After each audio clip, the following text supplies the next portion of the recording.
नमस्कार, good evening, Shubh Sandhya. Sports can में आप सभी का स्वागत है। स्पोर्ट्स कैन में आज के संस्करण में मैं हूं आपके साथ विनय सक्सेना, और मेरे साथ तमाम खेल खबरों पर चर्चा करने के लिए हमारे साथ स्टूडियो में मौजूद हैं वरिष्ठ खेल विशेषज्ञ संजीव कुमार। संजीव जी नमस्कार, स्पोर्ट्स कैन में आपका स्वागत है। बहुत बहुत धन्यवाद और मेरी ओर से भी सभी सुनने वालों को नमस्कार।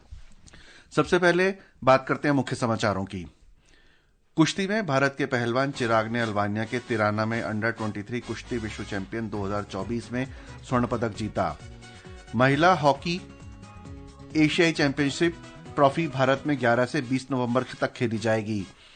महिला फुटबॉल लीग 10 जनवरी 2025 से शुरू होकर 13 अप्रैल तक चलेगी। और विश्व table tennis feeder Cagliari 2024 tournament में कल भारत की महिला जोड़ी ने डबल्स का खिताब जीत लिया है।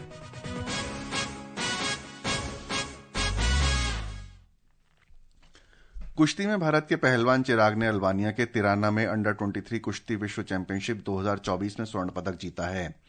उन्होंने कल रात पुरुषों की 57 किलोग्राम फ्री स्टाइल श्रेणी में किर्गिस्तान के अब्दुल मलिक कराचोव को 4-3 से हराया। वहीं 70 किलोग्राम वर्ग में सुजीत और 97 किलोग्राम वर्ग में विक्की ने कल रात कांस्य पदक जीता।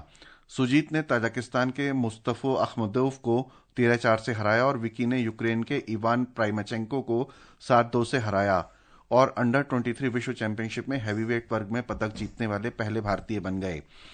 अंडर 23 विश्व कुश्ती चैंपियनशिप 2024 के अंतिम दिन भारतीय पहलवानों ने 1 स्वर्ण, 1 रजत और 7 कांस्य पदक सहित कुल 9 पदक जीते। संजीव जी, कुश्ती में भविष्य अच्छा नजर आता है नीचे के अंडर एज ग्रुप्स में, लेकिन जब ऊपर जाते हैं तो कुछ स्थितियां बदल जाती हैं। जैसे अभी हैवीवेट वर्ग में भी पदक जीता गया और स्वर्ण पदक जीता गया। देखिए, शुरुआत तो यहीं से होती है। जैसे ये जो टूर्नामेंट है इसी में अमन सहरावत ने 57 किलो कैटेगरी में 2022 में गोल्ड मेडल जीता था और पहले वो गोल्ड मेडलिस्ट थे।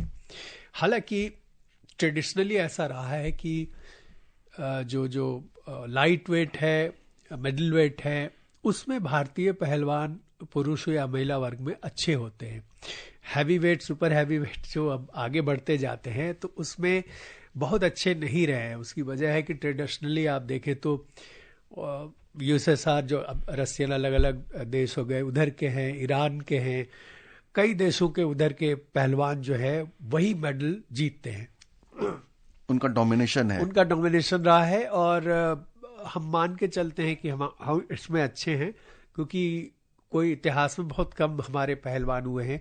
लेकिन आपने कहा कि शुरुआत तो अच्छी होती है, लेकिन इसके बाद क्या हो जाता है असल में अब ये देखना होगा कि हालांकि 600 से ज़्यादा पहलवान इसमें हिस्सा ले रहे थे कि विश्व स्तर से अलग अलग देशों से कौन कौन से पहलवान आए थे। हालांकि इस एज ग्रुप में ये अनुमान लगाना बहुत मुश्किल होता है। अंडर 23 हो, अंडर 19 हो, फ्यूचर क्या होगा। बहुत से देश ऐसे होते हैं कि जो अपने बेस्ट पहलवान को शायद ना भेजे। असल तो हमारा पैमाना होता है ओलंपिक्स। अगर हम वहां जाते हैं, मेरा प्रश्न उसी को लेकर था, वहां जाते हैं और वहां अच्छे करते हैं, फिर वाहवाही मिलती है। ऐसे साल में बहुत सारे टूर्नामेंट्स होते हैं, अलग अलग एज कैटेगरी में होते हैं, वहां हमारे पहलवान जीतते हैं। हम ठीक है 1-2 दिन चर्चा करते हैं, लेकिन स्टार और सुपरस्टार बनना हो, जैसे अमन सहरावत से पूछा गया कि भाई आप जब कुश्ती खेलना शुरू किए थे तो फिर कैसे आप आगे बढ़े, तो उन्होंने यही कहा कि देखिए हमसे हमेशा कहते थे अच्छा पहलवान बनना है। तो मैंने एक दिन किसी से पूछा कि अच्छा पहलवान का मतलब क्या होता है।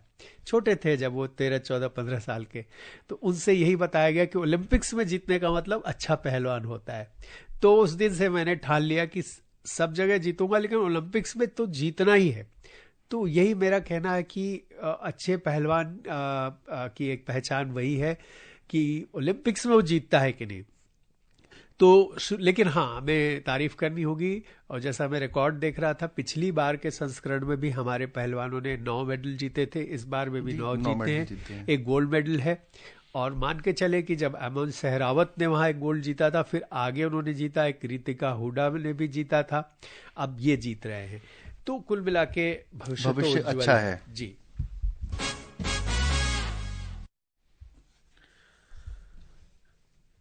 बिहार के नवनिर्मित राजगीर हॉकी स्टेडियम में 11 से 20 नवंबर तक होने वाली महिला हॉकी एशियाई चैंपियंस ट्रॉफी के लिए सलीमा टेटे की अगुवाई में आज से 18 सदस्यीय भारतीय टीम की घोषणा की गई। नवनीत कौर को टीम का उप कप्तान नियुक्त किया गया है। भारत अपने अभियान की शुरुआत 11 नवंबर को मलेशिया के खिलाफ करेगा।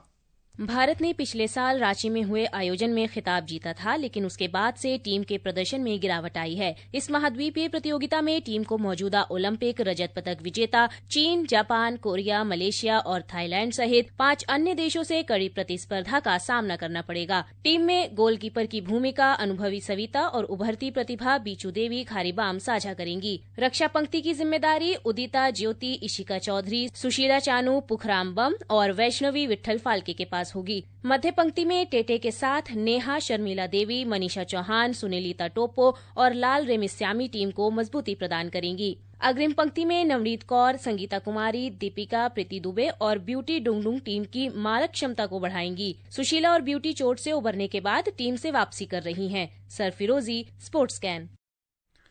संजीव जी, नई कप्तान, लगभग नई टीम, कुछ युवा कुछ पुराने, तो कैसे देखें कि क्योंकि टीमें तो सारी वही हैं पुरानी जिनके साथ खेलना है हमें, चीन, जापान, कोरिया। देखिए, महिलाओं पुरुष हॉकी में पिछले 2 ओलंपिक्स से हमने बहुत अच्छा किया है, बल्कि एशियन लेवल पे भी लगातार टीम अच्छा करती रही है।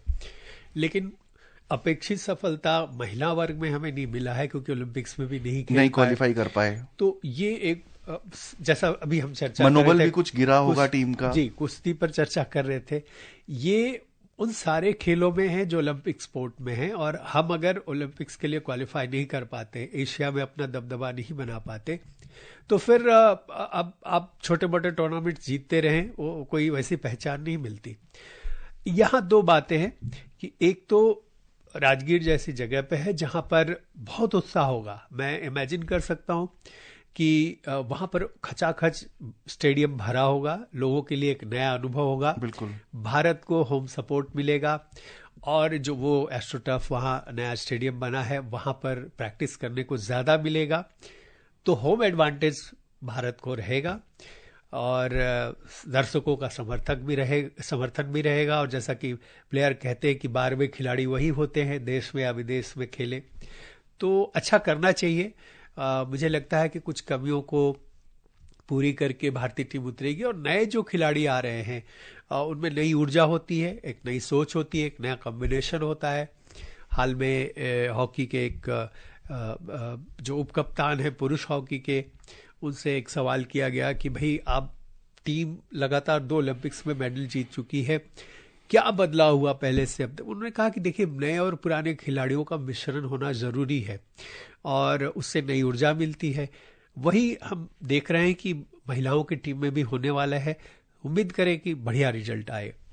सपोर्ट रहेगा सरकार का भी, अथॉरिटी का भी और दर्शकों का भी हमारी महिला टीम को। बिल्कुल है, तभी हो रहा है। अगर इस तरह का सपोर्ट ना हो तो फिर मेजबानी ना मिले, और मेजबानी मिलने का मतलब और लेने का मतलब और कराने का मतलब ही है सबका सपोर्ट है, तभी हो रहा है। क्योंकि अब एक अच्छी बात है, टूर्नामेंट उड़ीसा से हटके बाकी जगह भी होने लगे हैं। बिल्कुल, और बिहार झारखंड अब अलग अलग है, लेकिन एक समय बिहार की पहचान हॉकी थी। हॉकी अधिकतर झारखंड में ही, रांची में ही होता था, लेकिन हॉकी का खेल भले ही झारखंड वहाँ रांची में होता था, लेकिन ओवरऑल देखें तो आज से 23-24 साल पहले बिहार ही था, वो बिहार का ही हिस्सा था। लेकिन जब अलग हुआ तो बिहार में वो उस तरह से प्रगति नहीं हुई हॉकी की जिसकी अपेक्षा की जा सकती थी। ऐसा लगता था कि झारखंड में ही सारे टैलेंट हैं और वही सारे एस्ट्रोटर्फ है, लेकिन अब चूंकि बिहार में भी हो रहा है तो ये एक अच्छी पहल है। अब बात करेंगे फुटबॉल की। पिछली चैंपियन ओडिशा एफसी 10 जनवरी 2025 को Indian women's league IWL football tournament के पहले दिन ईस्ट बंगाल से खेलेगी, जबकि इसी दिन गोकुलम केरल एफसी का सामना पहली बार टूर्नामेंट में खेल रही श्रीभूमि एफसी से होगा। इस लीग का आयोजन अपने और विरोधी की मेजबानी में होने वाले मुकाबलों के प्रारूप के आधार पर होगा। अखिल भारतीय फुटबॉल महासंघ द्वारा जारी कार्यक्रम के अनुसार लीग 13 अप्रैल तक चलेगी। लीग के दूसरे सत्र में हिस्सा लेने वाली 8 टीमें इस प्रकार हैं: East Bengal FC, Sribhumi FC, Odisha FC, NIT FA, Setu FC, Gokulam Kerala FC, Hops FC और Kickstar FC. Sanjeev ji, sir समर्थन और एडवर्टाइजमेंट होगा क्या इस टूर्नामेंट का, क्योंकि आईएसएल भी उस लेवल तक नहीं पहुंच पाता है, तो ये तो आईडब्ल्यूएल है, इसके लिए फिर कैसे चलेगा? देखिए, ये 2016 से हो रहा है टूर्नामेंट, लीग का आयोजन हो रहा है, और महिला फुटबॉल में अभी काफी कुछ करना बाकी है। अब उसमें टीमें बढ़ रही हैं और इसका आयोजन बढ़ना तो अच्छा संकेत है, अच्छा संकेत है, लेकिन भी तो निकल के आना हाँ चाहिए। लेकिन देखिए, जब खेल होगा, टीमें बढ़ेंगी, मौके ज्यादा मिलेंगे, खिलाड़ियों का पूल बड़ा बनेगा, तो वहां से ही प्रगति होगी। ये अगर होगा ही नहीं तो फिर निकल के कहां से आएंगे, और ये लॉन्ग प्रोसेस है। अभी देखिए, पुरुषों का होता है तो वहां से भी हमारे जो टैलेंट निकल के आते हैं। अभी हम 125 से ऊपर रहते हैं, अभी 125 है शायद हमारा फीफा रैंकिंग में पुरुषों की टीम का। लेकिन महिलाओं ने कहीं कहीं पे अच्छा किया है हमारी टीम ने। तो अगर किसी महिला खिलाड़ी को, युवा खिलाड़ी को जो फुटबॉल अपनाना चाहती है, उसको लगे कि इस लीग में खेल के एक करियर बन सकता है, कुछ पैसे मिल सकते हैं, तो वो प्रेरणा होती है। क्योंकि आपको लगता है कि अगर मुझे भारतीय टीम में या स्टेट लेवल की टीम में इंटरनेशनली या नेशनली खेलने को ना मिले तो फिर क्या होगा हमारा भविष्य। तो यहाँ पर जब प्लेयर्स को थोड़ा बहुत ही सही पैसे मिल रहे हैं, सुविधा मिल रही है, वर्ल्ड क्लास जो स्टैंडर्ड की सारी सुविधा होती है, तो जाहिर सी बात है कि कई खिलाड़ी निकल के आएंगी और कई खिलाड़ी इससे प्रेरित होकर इस खेल को अपनाएंगी। तो इस लिहाज से अच्छा है।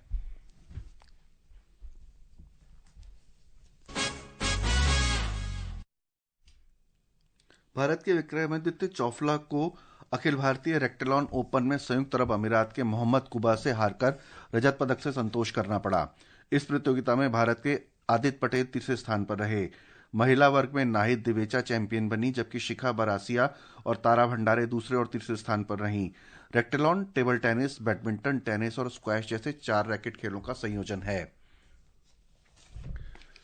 इटली में चल रहे विश्व table tennis feeder Cagliari 2024 tournament में कल भारत की यशस्विनी घोरपड़े और कृतिका राय की जोड़ी ने महिला डबल्स का खिताब जीत लिया है। इस जोड़ी ने दक्षिण कोरिया की यू सिवू और किम हॉन को फाइनल में 3-1 से हराकर खिताब अपने नाम किया। इससे पहले टूर्नामेंट में दूसरी वरीयता प्राप्त इस भारतीय जोड़ी ने सेमीफाइनल में जर्मनी की सोफिया क्ली और फ्रांसिस्का श्राइनर की जोड़ी को 3-1 से हराकर फाइनल में प्रवेश किया था। घोरपड़े ने मिक्स डबल्स प्रतियोगिता में हरमीत देसाई के साथ सेमीफाइनल में भी जगह बनाई। हालांकि भारत की शीर्ष खिलाड़ी इटली की जॉन ओएबोडे और गायकिया मॉनफोर्दनी की जोड़ी से 3-0 से हार गईं। टेबल टेनिस में हम संजीव जी कुछ समय से अच्छा कर रहे हैं। अच्छा करने का फिर वही मतलब है कि हम इंटरनेशनली लगातार जीतते रहे, और अभी ये जो WTT टूर्नामेंट है वहां पर खिताब जीता है। मनिका बत्रा भी अभी जो टूर्नामेंट चल रहा है उसमें क्वार्टर फाइनल तक पहुंची थी। तो डबल्स और सिंगल्स दोनों में, खास तौर पे मुझे लग रहा है सिंगल्स में अगर कोई खिलाड़ी आगे बढ़ता है तो फिर वही बात होती है कि टेबल टेनिस खेलने वाले तो बहुत हैं, बट प्रोफेशनली उसको अपनाना, फिर उसमें अपना समय देना और एक प्रेरणा मिलती है। तो जैसा आपने कहा कि टैलेंट अच्छा कर रहे हैं, टैलेंट बढ़ रहे हैं और नए नए खिलाड़ी निकल के आ रहे हैं। जैसे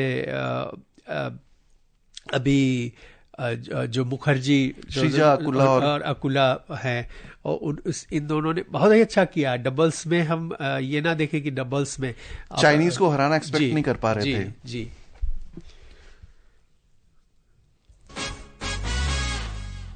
श्रोताओं, अब समय हो चला है आपसे विदा लेने का। कल फिर मिलेंगे कुछ और ताज़ा खेल खबरों के साथ। संजीव जी, आप हमारे स्टूडियो में आए और तमाम खेल खबरों पर आपने हमारे साथ चर्चा की, इसके लिए आपका बहुत बहुत धन्यवाद। और श्रोताओं, इसी के साथ स्पोर्ट्स स्कैन की पूरी टीम के साथ विनय सक्सेना को अनुमति दीजिए। नमस्कार।